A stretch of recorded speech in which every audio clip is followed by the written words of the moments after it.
അമ്പിളിയമ്മയുടെ കേരള ശ്രീമാനാണോ?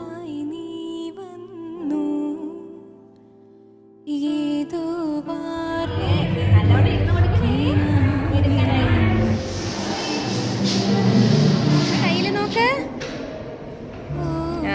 സുന്ദരൻ. ഓരോ പ്രാവശ്യവും നോക്കുക. ദൈവം ആദ്യമായിട്ടല്ലയോ കുഞ്ഞൊരുങ്ങുന്നേ.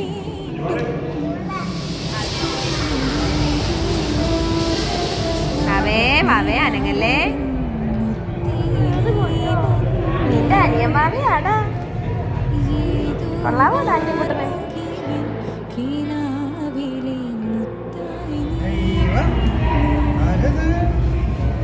മഹാദേവ ഇങ്ങോട്ട് നോക്കടാ.